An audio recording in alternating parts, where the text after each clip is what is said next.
¿Cuánto no le debe el mundo a este país? Y no estoy hablando solo de la pastelería francesa, los croissants, el pan, el vino y el queso francés. No, les estoy hablando de la Revolución Francesa, un acontecimiento que consagró la libertad y la igualdad ante la ley de todos los ciudadanos, sin distinción de raza, religión ni clase social, conformando lo que hoy conocemos como el Estado de Derecho, que se cristalizó en su momento como lo que hoy conocemos los derechos del hombre y del ciudadano. No es poca cosa, ¿no? Venezuela no es una excepción.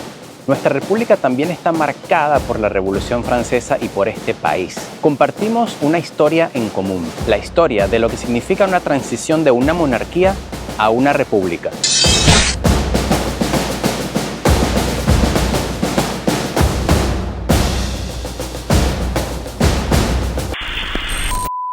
Sean todos bienvenidos a este canal, mi nombre es Carlos Zambrano y como venezolano siempre que visito un nuevo país es inevitable que haga comparaciones, tanto como para resaltar las cosas positivas como también para mostrar las cosas que podríamos mejorar. Y es en este espíritu que les traigo este video. Acompáñenme porque les voy a dar un paseo a la vez por la ciudad de Toulouse.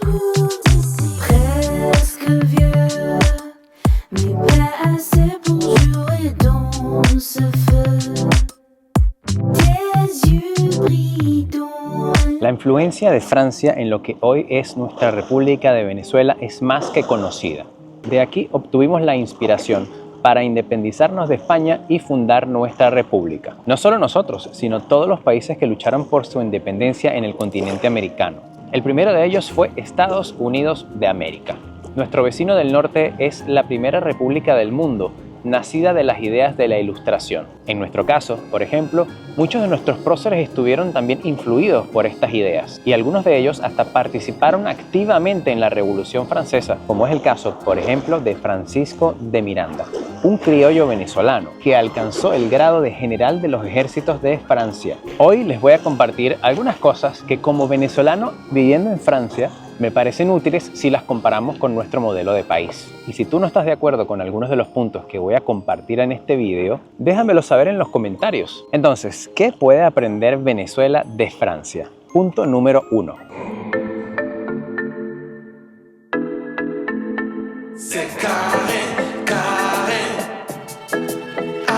La primera cosa entonces, queridos amigos, es que en Francia existe un culto, pero es a una idea, no a una persona. En realidad llamarlo culto es una exageración que estoy haciendo a propósito de este vídeo, porque no es un culto como tal, no es una secta. Pero sí sé que los franceses defienden como un culto la idea de república. Es entonces un culto a una idea representada por una mujer que ellos llaman la Marianne, y simboliza dos cosas que los franceses atesoran como la más grande conquista de la Revolución Francesa: la libertad y la república también.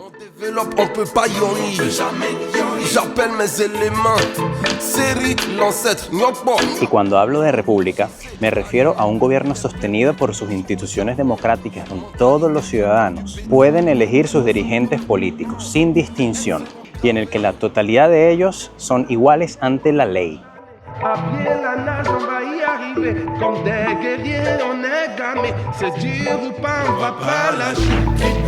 Esta es una de las grandes diferencias entre nuestro país y Francia. Mientras nosotros tenemos un culto a una persona, que es nuestro héroe Simón Bolívar, ellos aquí tienen un culto a una idea que engloba a todos los ciudadanos, que no es una persona y que es la república. Ok, queridos amigos, vamos ahora a atravesar este puente que se llama el Puente Nuevo y vamos a ir del otro lado de la ciudad atravesando el río de la Garonne.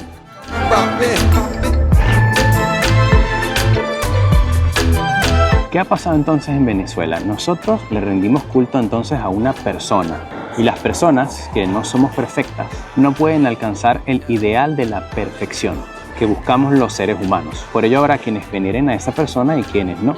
Por eso para mí es la primera cosa que podemos aprender de los franceses. Una sola persona no puede representar todo un pueblo. La Revolución Francesa, el símbolo máximo de la Revolución Francesa, sus principales protagonistas eran el pueblo. No fue una sola persona la que logró todo el cambio político, social y cultural que significó ese movimiento. En cambio nosotros veneramos a una persona como si fuese la única persona que logró la independencia de Venezuela. En Francia, muy pocos franceses van a estar en conflicto con esa idea, porque engloba a todo el pueblo francés.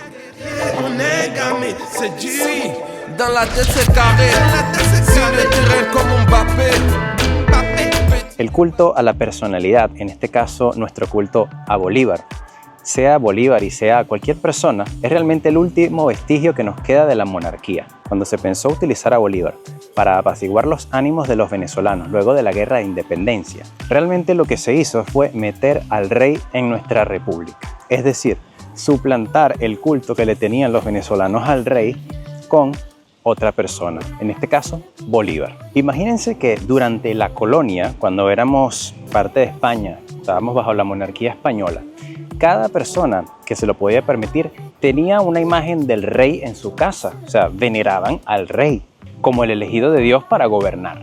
Durante siglos entonces se les enseñó a la gente a venerar a una persona, y luego de la independencia y ante la necesidad de crear símbolos para darle fuerza a la república y para que los venezolanos se sintieran venezolanos, es decir, cuando estábamos creando nuestra patria, lo que se hizo fue suplantar un culto por otro. Esto no es culpa de Bolívar. Al igual que Cristo, ellos no crearon su propio culto. Fueron los apóstoles que se encargaron de esto después de su muerte. Y si le rendiéramos culto a la república y no a una persona, realmente me parece algo mucho más justo. No te pierdas este vídeo donde te hablo del tema. Pero bueno, ya suficiente del primer punto, vamos hacia el segundo.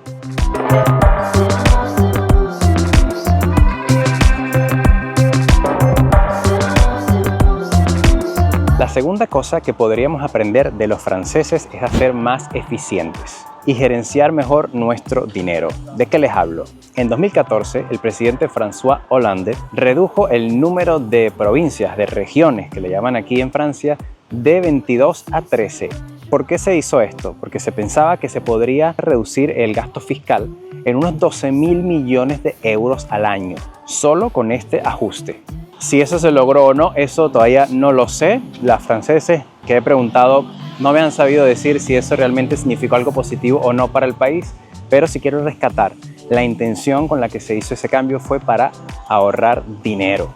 Y François Hollande era un presidente del Partido Socialista francés, cosa que me hace reflexionar porque el socialismo que conocemos nosotros los venezolanos realmente no se parece en nada a lo que es el socialismo en Europa. Por una parte, en Latinoamérica se trata de expandir el gasto fiscal, gastar todo lo que tenemos, y aquí los socialistas de Europa pues no tienen toda esa conciencia como tal. Prueba de ello es lo que les acabo de decir.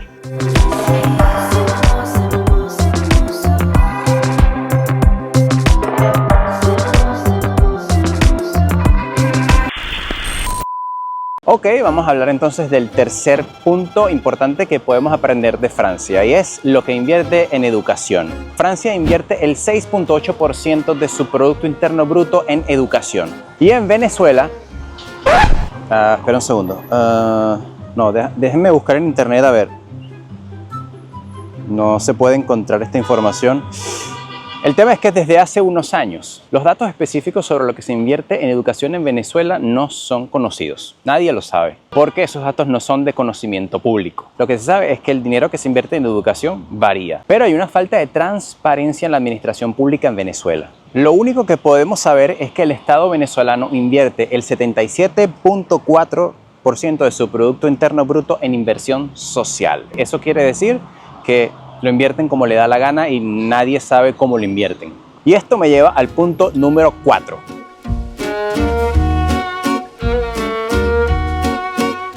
El punto número 4, como les dije antes, transparencia en el uso del dinero público.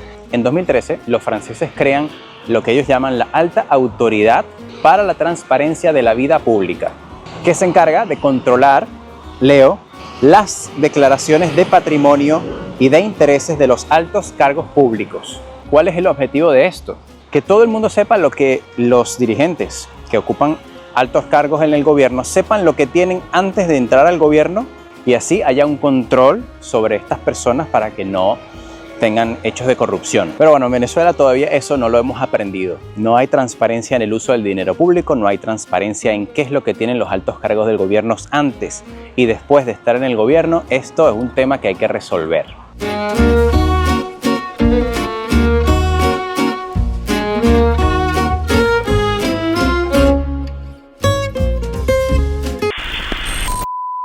Vamos entonces a pasar al punto número 5. El punto número 5 es que Francia es el líder de los países en el mundo con más lectores y con personas que leen más. Es decir, es un país donde la gente lee muchísimo, con un promedio de 17 libros al año.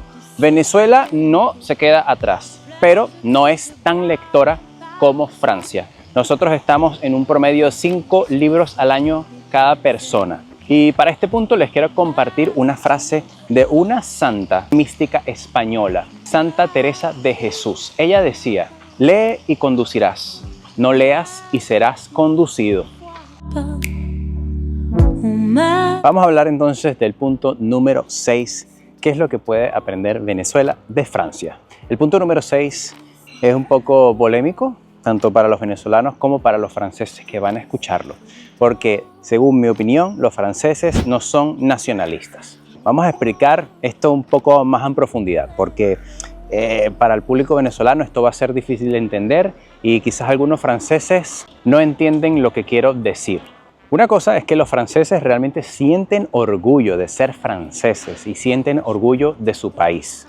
Y otra cosa es ser nacionalista, o lo que los franceses identifican como ser nacionalista.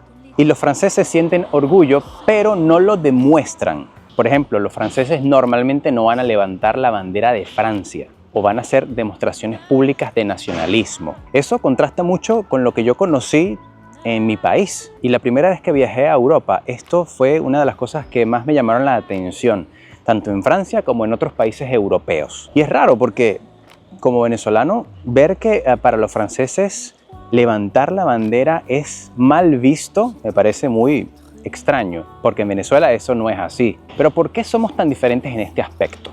¿Qué es lo que han entendido o qué es lo que han vivido los franceses para hacerlos no querer dar demostraciones públicas de amor a su país? Aparte que solo lo vemos en los partidos de fútbol, un momento donde realmente sí se levantan las banderas y se pintan de colores de Francia y sí hay demostraciones de nacionalismo, pero es solo en el deporte. Y esto creo que tiene una simple explicación. En las últimas décadas del siglo XIX y las primeras décadas del siglo XX, el nacionalismo cristalizó como principal factor de desestabilización política, tanto en Francia como en Europa. El nacionalismo devino entonces en una doctrina autoritaria, autocrática, antidemocrática, antiparlamentaria. En aquella época era un nacionalismo que cifraba la política en la exaltación del Estado y de la nación. Por ejemplo, en el caso alemán, este nacionalismo incorporaba además ideas de superioridad racial, antisemitas y una especie de irracionalismo mesiánico y biológico sobre el destino de las razas germánicas. En Francia, el nacionalismo mantuvo vivo, por ejemplo, el revanchismo antialemán, tras la derrota francesa en la Guerra Franco-Prusiana de 1870, y erosionó la legitimidad de la Tercera República en el país. El régimen político del país entre 1870 a 1940 debilitó el sistema liberal y preparó el camino para la entrada del país en la Primera Guerra Mundial y para el fascismo de la posguerra. El despertar de las nacionalidades provocó la primera gran etapa de movilización étnico-secesionista de la política europea en general. Además, el nacionalismo en Francia se identifica mucho con el petanismo, por llamar de alguna manera lo que significó el gobierno del general mariscal Pétain, quien fue elegido por la Alemania nazi para gobernar Francia durante la ocupación. Y es por eso, en grandes rasgos, que los franceses identifican el nacionalismo exacerbado como el paso previo antes de un gobierno totalitario. Saquen ustedes sus propias conclusiones.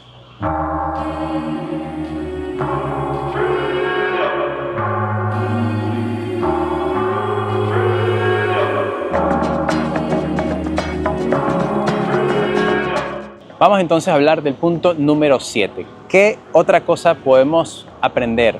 ¿Cómo podemos comparar estos países? Y una de esas cosas es, por ejemplo, cuántas constituciones ha tenido cada país y cuántos golpes de Estado ha tenido cada país. En Francia se tiene un total, desde la fundación de la República, de 14 constituciones, mientras que en Venezuela hemos tenido 21 constituciones desde la fundación de nuestra república. Tenemos más o menos los mismos años desde que somos república cada país, pero creo que aquí lo que me llama la atención es que nosotros sabemos cómo hacer las leyes, pero no sabemos hacerlas cumplir. Con lo que respecta a los golpes de Estado, en Francia, desde la fundación de su república, han tenido solo 5 golpes de Estado. Y la mayoría de ellos fueron durante los primeros años de la república, que fueron muy agitados luego de la Revolución Francesa. Y si lo comparamos con Venezuela, nosotros hemos tenido un total de 21 golpes de Estado. ¿Cómo es posible que haya tanta diferencia? Y es que la República de Venezuela es un estado muy militarizado, acentuadamente militarizado. Nuestra historia pasada es una historia de golpes de Estado, azonadas, levantamientos militares, guerras, conspiraciones que son una constante en nuestra historia política. Y tristemente, para comprender nuestra historia es necesario comprender el papel de los militares en nuestro país. Y es que su presencia en el devenir político de nuestro país es reiterativa. Cuando ha habido momentos álgidos de crisis política, social o económica, siempre ha habido un levantamiento militar. Existe entonces una constante de golpes de Estado en Venezuela. Y hay un gran recuerdo por figuras dictatoriales del pasado, ya que se tiene la idea de que los militares han sabido mejor que los civiles cómo encontrar soluciones para los problemas que aquejan a nuestro país. Obviamente yo no estoy de acuerdo con que los militares estén en el poder y tampoco estoy de acuerdo con esa idea de que los militares son necesarios o de que gracias a ellos tenemos el país que tenemos. O en parte sí, porque realmente la realidad del país, miren cómo está el país hoy, yo creo que gran parte de esa culpa es de los militares y de cómo nuestra sociedad es muy propensa y acepta que los militares irrumpan en la escena política.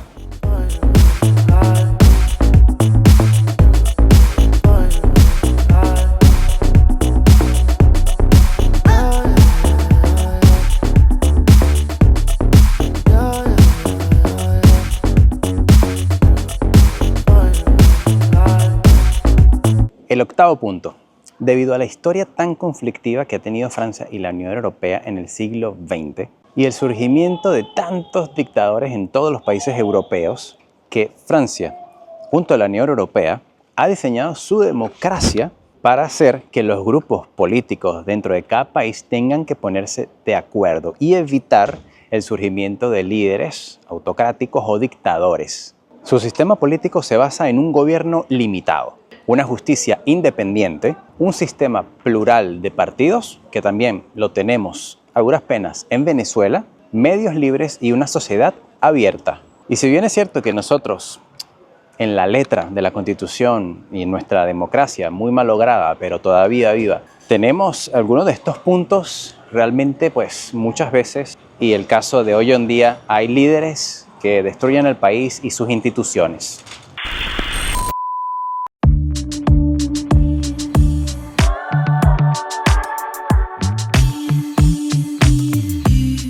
El último punto, queridos amigos, es un punto un poco polémico, pero que siempre me gusta recalcar, y es porque los franceses han sido invadidos por los vikingos, por los romanos, por los ingleses, por los alemanes.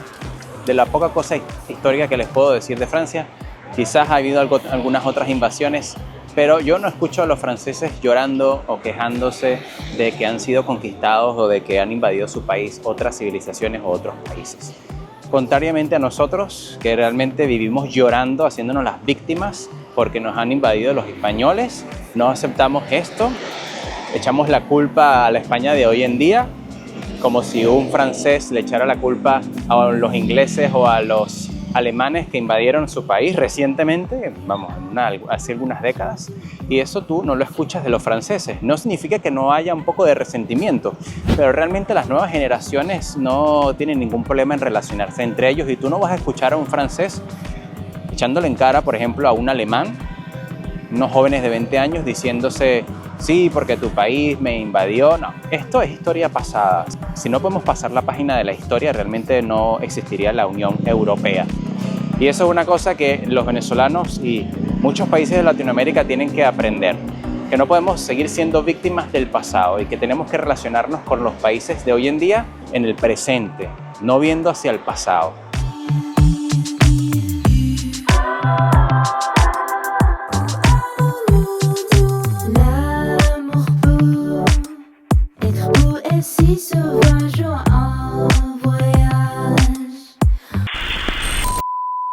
Eso ha sido todo por hoy, queridos amigos. Espero que les haya gustado. Déjenme un comentario, déjenme un buen me gusta, compártanlo si es que creen que es útil para otra persona, sobre todo para los venezolanos. Si no les ha gustado también, déjenme un comentario. Estoy muy seguro de que muchos de ustedes no estarán de acuerdo con algunos o con ninguna de las cosas que les he compartido. Déjenmelo saber. Me encanta debatir, me encanta escucharlos en los comentarios, tanto si no estás de acuerdo como si estás de acuerdo con lo que propongo. Eso es realmente lo que enriquece este tipo de contenidos. Así que aquí me quedo por Francia, siguiendo dando vueltas por la ciudad. Y los quiero muchísimo, me despido ahora y nos vemos en la próxima oportunidad. ¡Chao!